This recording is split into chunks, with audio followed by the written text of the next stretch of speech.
अस्सलाम वालेकुम। मलिक फयाज निज़ामी एडवोकेट। हम पढ़ रहे थे specific relief act 1877। Specific relief act 1877 में हमने छोड़ा था सेक्शन 7 पे और आज हम पढ़ रहे हैं section 8, specific relief act section 8। भाईजान, इसमें एक ही लफ्ज़ डिस्कस करेंगे और वो है टाइटल। टाइटल मलकियत। मलकियत होगी तो आपको सेक्शन 8 के तहत कब्जा मिलेगा। ये आ गई सेक्शन 8। आपके पास टाइटल होगा, आप मालिक होंगे, आपका नाम कहां महकमा माल में लिखा होगा, जमाबंदी में, रजिस्ट्री में, PT1 में वगैरह वगैरह आपका नाम लिखा होगा तो आप सेक्शन 8 के तहत सिविल प्रोसीजर अडॉप्ट करते हुए सिविल कोर्ट में आप दावा दायर कर सकते हैं। अब चलते हैं आगे सेक्शन 9 पे। अब सेक्शन 9 जो है वो ये है भजन कि आप के खिलाफ वाला बंदा काबिज हो। अब इसकी वजाहत ये है, आप किसी के मकान पे काबिज मालिक नहीं, तो आपको निकालने के लिए जो दावा दायर किया वो सेक्शन 9 के तहत दायर किया जाता है।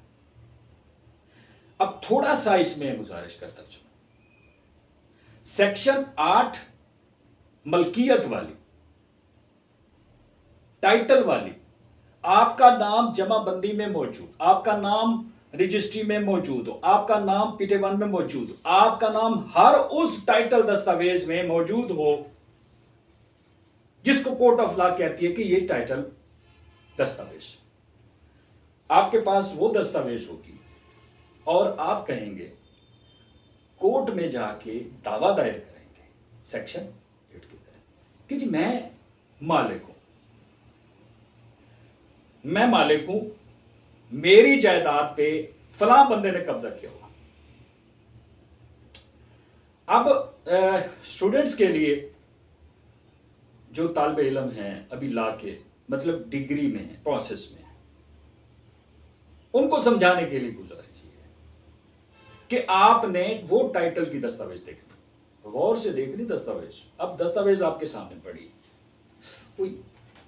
अब आपने उस दस्तावेज को देखना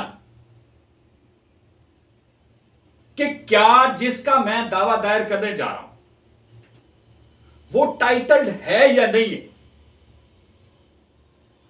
आज हम इसी सेक्शन 42 को भी शामिल कर लेते हैं। स्पेसिफिक माइंड ना कीजिएगा, हम हैं 8 और 9 पे। अब सेक्शन 42, सेक्शन 42 जिसको उठा के देखेंगे सेक्शन 42। मैंने भी 15 मरतबा सेक्शन 42 इस्तेमाल किया होगा। अब वो क्या है, वो डेक्लरेशन, आपके नाम में कोई गलती है, डेक्लरेशन, आपका टाइटल डिस्प्यूटेड है, डेक्लरेशन, ऐसा डॉक्यूमेंट के जो फोर्सेबल नहीं है, अनइंफोर्सेबल है, डेक्लरेशन, सेक्शन 42। हम अब इसको मैं उनके साथ मिक्स करूंगा, सेक्शन 8, सेक्शन 9 को सेक्शन 42 के साथ। भाईजान, आपका अगर टाइटल ही डिस्प्यूटेड है तो क्या आप सेक्शन 8 का दावा दायर कर सकते हैं? नहीं कर सकते। आपकी टाइटलशिप जो है, पहले तो जो दोस्त आते हैं उनकी आप टाइटल की जो दस्तावेज है उसको गौर से देखें। अब अगर उस टाइटल दस्तावेज में खाना मलकियत में जो रकबा लिखा हुआ वो रकबा मुश्तरका हो तो फिर आप सेक्शन 8 का दावा दायर कर सकते हैं। Answer no. क्यों? इसलिए कि वो एक से ज्यादा ओनर्स आ गए,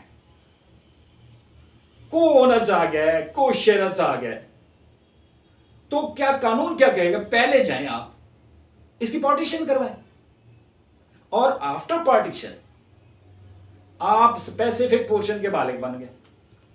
जब आप स्पेसिफिक पोर्शन के मालिक बने किसी अथॉरिटी के साथ, तो वो आपको कब्जा लेके देगी। ये खूबसूरती है हम वकला की।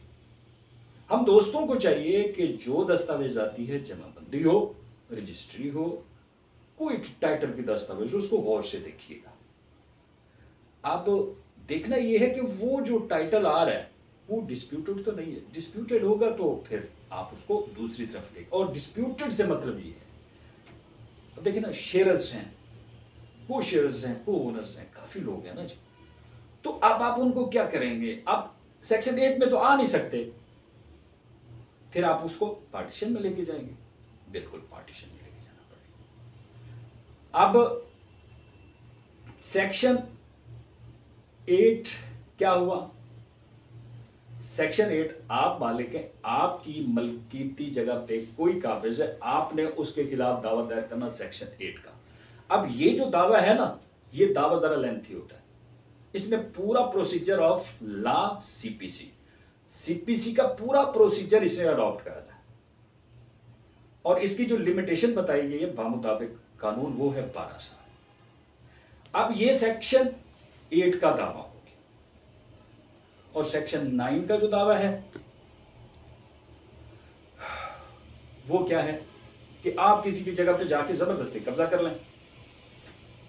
जिसकी जगह पे जबरदस्ती जाके कब्जा करेंगे वो जाएगा सेक्शन 9 में। अब वो जो है समरी ट्रायल रखा गया, उसमें सिर्फ और सिर्फ एक ही चीज देखती कि भाई आप काबिज हैं। बिलफर्ज कोई काबिज था, उसने निकाल फेंका और खुद बैठ गया। अब जो निकला, अब उसके पास भी तो रेमेडी होनी चाहिए ना। अब किसी से जबरदस्ती कोई चीज नहीं छीन सकते। पीपीसी का अगर कोई जुर्म उसमें अटैक्ट हो गया तो पीपीसी करे कार्रवाई, लेकिन सेक्शन 9 में इस हद तक मैं मानता हूं कि गलती हुई। सेक्शन 9 जो ट्रेसपासर्स हैं, जो इलीगल एक्टिविटीज सारे मामला कर करा के कब्जे करते हैं, उनको प्रोटेक्शन है इस। अच्छा, आप ये प्रोटेक्शन भी नहीं रही, थोड़ा सा देखिएगा, इलीगल डिस्पोजेशन एक्ट। अच्छा, उसमें सिर्फ इसी सेक्शन 9 को कवर करने के लिए वो इलीगल डिस्पोजेशन एक्ट निकाला गया, और उस एक्ट का हमने क्या किया, good law bad law, bad law good law, good law bad law. बहरहाल सेक्शन 9 में इस हद तक खामी है। बाकी अगर कोई शरीफ आदमी काबिज है तो फिर उसको इस लिहाज से प्रोटेक्शन है सेक्शन 9। अपना बहुत सारा ख्याल रखिएगा, मिलते हैं अगली वीडियो में।